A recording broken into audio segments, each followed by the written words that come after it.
Hello guys, welcome to this video. Today I'm going to be reviewing the HP Pavilion zt3000. Now, overall this laptop is pretty nice. It was originally considered to be in the thin and light category, so I'm just going to demonstrate it and what it can do.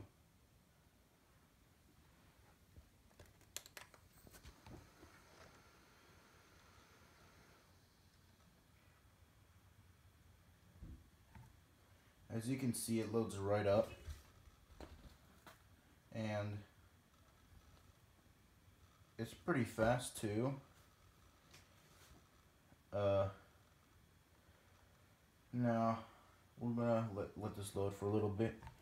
It's pretty fast too, boot time wise, but nevertheless we're gonna see how this does.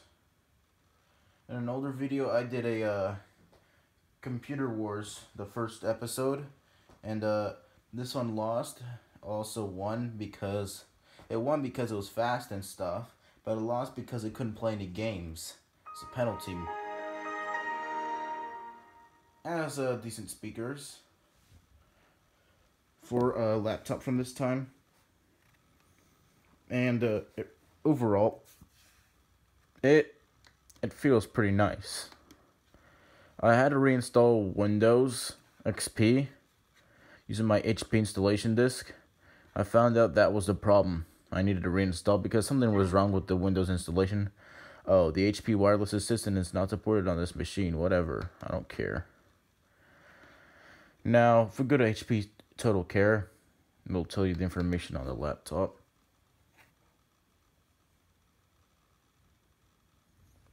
And we're going to go to My HP Computer. Double click sound, that's weird. I can zoom in on this like that. Widescreen perspective really helps out. Now for product name, it says HP Pavilion zt3000, which is accurate. This is the DM778A hashtag or number sign pound. I think it's called pound. Yeah, I don't call it hashtag usually. I just call it pound or number, and then it says ABA, which is totally not what it's supposed to be. And obviously here it says Intel Centrino Mobile Technology on the computer, but it's really an Intel Pentium M. And the reason that's the way it is because Intel Centrino is the consumer version of Intel Pentium M. It was called verbatimly Intel Pentium M on business computers. They wanted this to sound a lot more user friendly. I don't know why, but yeah, it happened. 1500 megahertz, which is good, but not the best. Of course, this is x86 architecture, so nothing special here. Your typical 32-bit crap. So everything's alright here. Windows XP Home Edition. So overall that looks good. Installed hardware. Just gotta wait a little bit.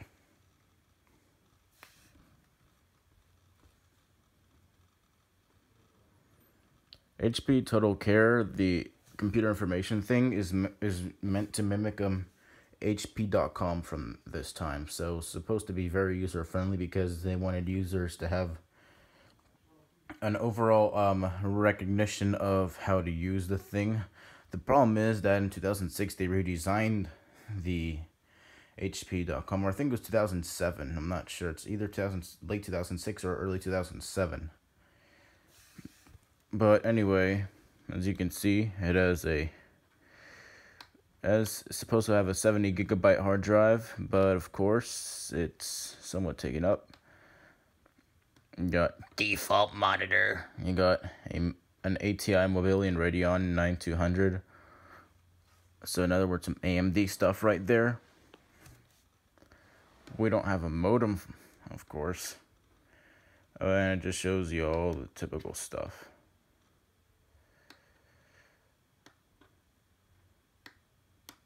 So nothing special there.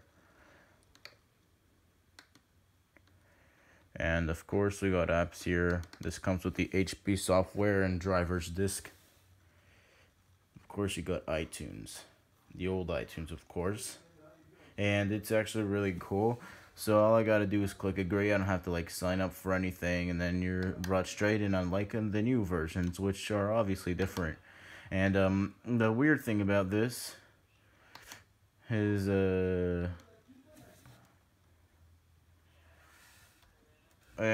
yeah, that happened. So overall, this is pretty nice, and I kind of enjoy it a lot. So one thing about it is well, just look at it. Skeuomorphism was really big back in the day.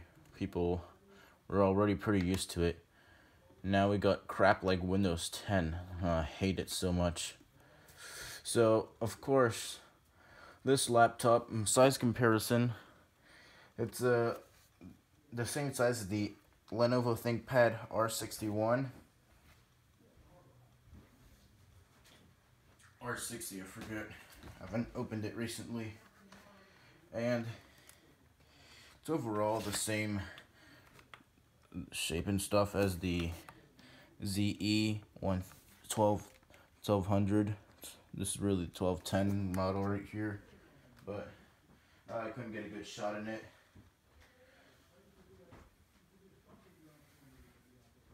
It functions how you expect.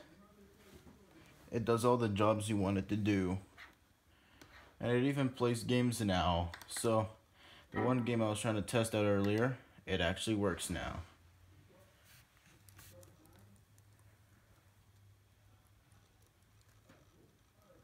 Here we go. Although it's not fast at all.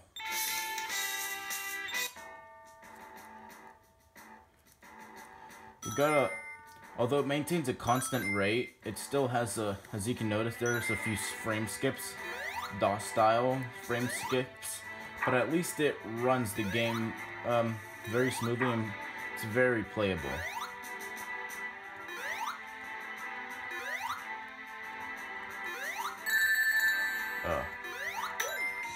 So it runs how you expect it should, a nice thin and light laptop from the early 2000s, although it's still not very light.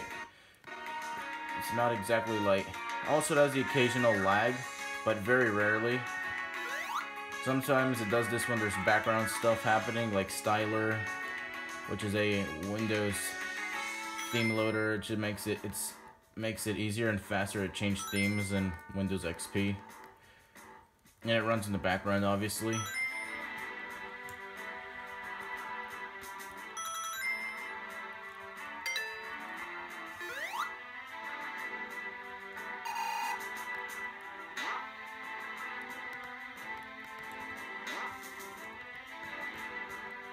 Of course, it runs great though. Sometimes it runs like really good, but most of the time it has the frame skips. But the frame skips aren't unbearable. They're definitely tolerable. So it runs great. One thing I want to note here is that the display quality is obviously well, zt3000, or as I like to call it, default monitor. So shading is not very friendly on this thing. It'll do the job, and with graphics wise, but it won't be the best, is what I'm saying.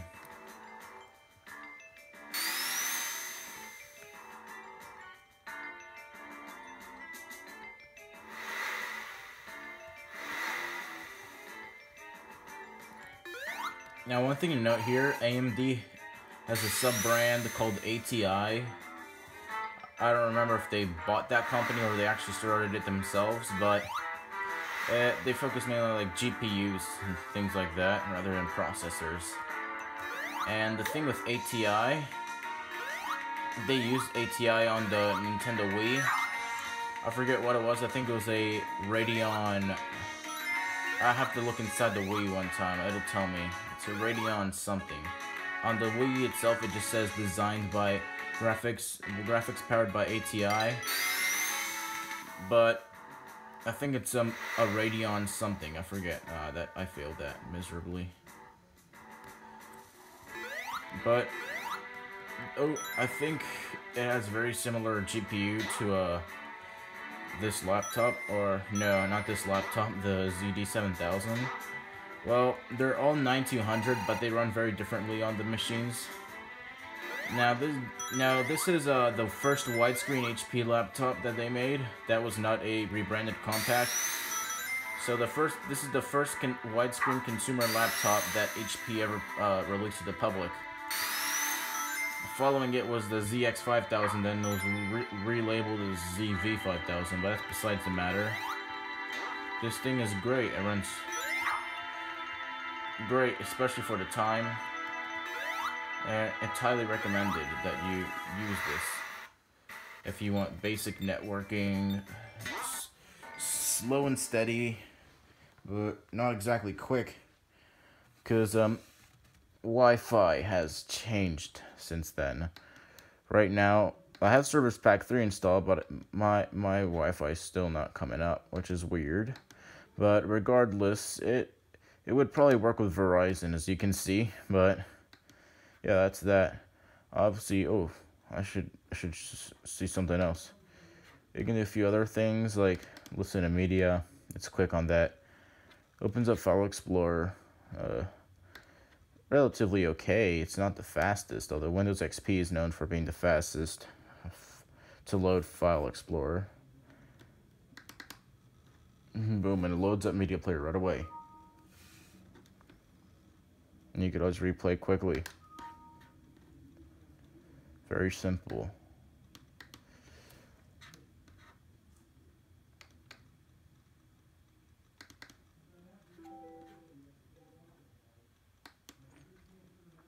This is the media file that I extracted from the Surface RT, which is the first Windows Surface. But yeah, it runs great.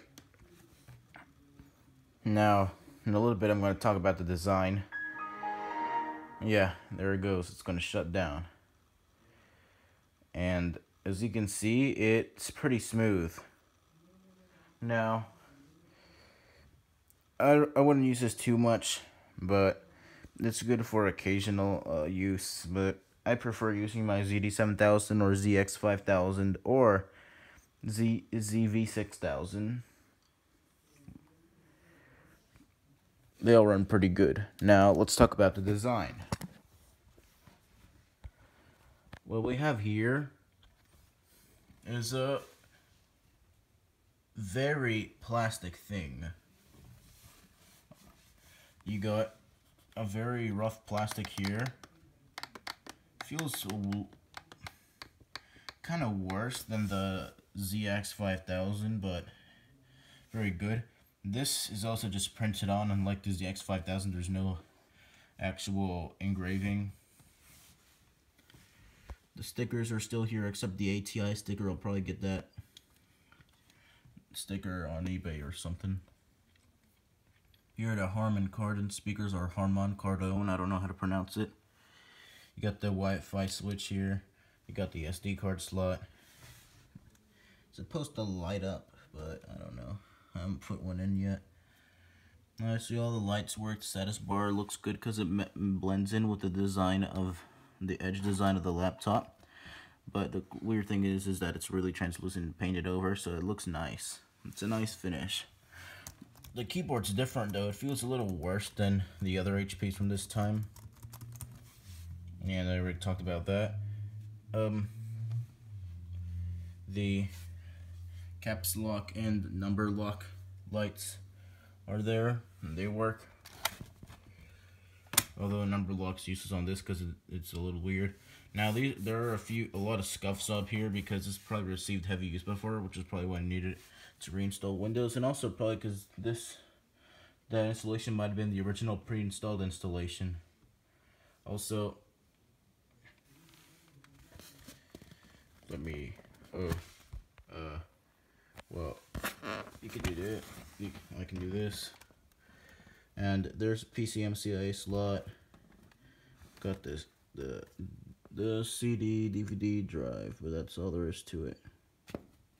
Wait, this isn't even DVD. Ooh, that's not good. And on the back we have we have that mini display port, I forget what it's called, USB 2.0, got parallel, got Ethernet and phone, we got two USB 2.0s again. Let me focus the camera. You got S-Video and VGA. Of course you got the cooling fan thing here. Down here, we have the HP stuff. Oh wait, this is all upside down, so this would be useless to you anyway. It shares the same batteries that from the ZX5000, which is a little weird, but it works. And I think it belongs on this laptop instead of that other one. They just decided to get lazy and put this battery on the other one. Overall though, it's a great laptop. I like its design. It's pretty simplistic and it runs great. Much better than it did before. I can actually do stuff now. So thank you for watching this video, and I'll see you on the next one.